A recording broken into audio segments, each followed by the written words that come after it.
Welcome to NSTV.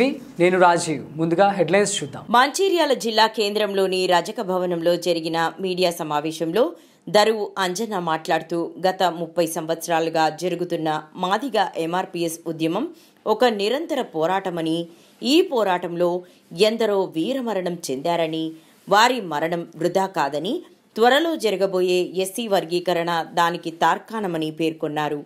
పోరాటంలో వదిన సురేందర్ మాదిగ, భారతి మాదిగకు జోహార్లు అర్పించారు. సుప్రీంకోర్టు SC వర్గీకరణ చేయడం సమంజసమని అన్నారు.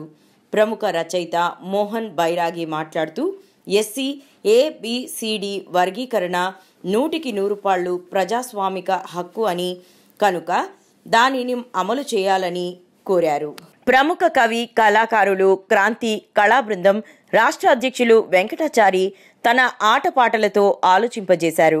ఈ కార్యక్రమంలో MRPS తెలంగాణ రాష్ట్ర అధికార ప్రతినిధి బుర్రి సతీష్ మాదిగ, MRPS జిల్లా అధ్యక్షుడు చెన్నూరు సమయ్య మాదిగ, MSP మంచిర్యాల జిల్లా in charge Kalavala Sharath Madiga, Madiga journalist forum జాతీయ కార్యదర్శి రేణుకుంట్ల శ్రీనివాస్ మాదిగ, చెన్నూరి శ్రీనివాస్ మాదిగ, MSP రాష్ట్ర నాయకులు పాల్గొన్నారు.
జైబీ మిత్రులారా, పిలివాడల బతుకుల్లో వెలుగు నింపాలనే ప్రధాన ఉద్దేశంతో కొనసాగుతున్నటువంటి ఈ MRPS ఉద్యమం గత 30 సంవత్సరాలుగా నిరంతరంగా కొనసాగుతూ ఉన్నది. ఎక్కడ కూడా ఆగకుండా కొనసాగుతూ ఉన్నది. ఎన్ని అడ్డంకులు వచ్చినా కానీ అన్నింటి అడ్డంకులను కూడా తట్టుకొని 30 సంవత్సరాలుగా సుదీర్ఘమైనటువంటి ఉద్యమం నడిపిస్తున్నటువంటి మందకృష్ణ మాదిగన్న గారికి విప్లవాభివందనాలు తెలియజేస్తూ, సుప్రీంకోర్టు ఎన్ని కమిషన్లు వేసినా కానీ అన్ని కమిషన్లు కూడా వర్గీకరణ కావాలని ఇప్పటివరకు చెప్పడం జరిగింది. రామచంద్ర కమిషన్ కానీ ఏ కమిషన్ తీసుకోండి, సుప్రీంకోర్టు సైతం మొన్న ఆగస్టు 1వ తారీఖున వర్గీకరణ చేయాల్సిందే అని చెప్పి 7 మంది బెంచీలలో 6 మంది జడ్జీలు తీర్పించినాక కూడా కేంద్ర ప్రభుత్వం కానీ రాష్ట్ర ప్రభుత్వం కానీ ఇంకా తత్సరం చేసి దాన్ని అధికారికంగా అమలు చేయట్లేదు. దేశంలో అన్ని రాష్ట్రాల కంటే ముందు తెలంగాణ రాష్ట్ర ముఖ్యమంత్రి అయినటువంటి రేవంత్ అన్న గారు మేము SC వర్గీకరణకు మేము అమలు చేయడం లోపల మేమే ముందుంటామని చెప్పి సభా సాక్షి కూడా చెప్పడం అనేది కూడా జరిగింది. కానీ ఇంకా అది లేట్ అవుతుంది, ఎందుకో తెలియని విషయం. అయితే MRPS ఉద్యమానికి బీసీలకు సంబంధం ఏందనేది క్వశ్చన్ రావచ్చు. మందకృష్ణ మాదిగన్న ఒక మాదిగల గురించే కాకుండా ఎక్కడ అన్యాయం జరిగితే అక్కడ మందకృష్ణ ఉన్నాడు. ఎక్కడ పోరాటాలు ఉంటే అక్కడ మందకృష్ణ ఉన్నాడు, ఎక్కడ ఉద్యమం జరిగితే ముందుండి నడిపించినటువంటి ఖ్యాతి మందకృష్ణకే ఉంటుంది. ఏ జాతి వెనకబడ్డా కానీ మాదిగోళ్ళైనా, మాలోళ్ళైనా, బీసీలైనా, బ్రాహ్మణులైనా అందరి కూడా ఎవరికి కష్టం వచ్చినా మందకృష్ణ ఉన్నాడు. కాబట్టి మందకృష్ణ చేస్తున్న ఉద్యమానికి మరి బీసీలు ఎందుకు మేము సపోర్ట్ చేయొద్దని అనుకొని మేము 33 జిల్లాలుగా నేను బైరాగన్న వెంకటాచారన్న 33 జిల్లాలు తిరగాలని బీసీ కవి కళాకారులు మేధావుల సంఘీభావ యాత్ర పేరు మీద మేము 33 జిల్లాలు తిరుగుతూ ఈరోజు మంచిర్యాల జిల్లాకు రావడం జరిగింది.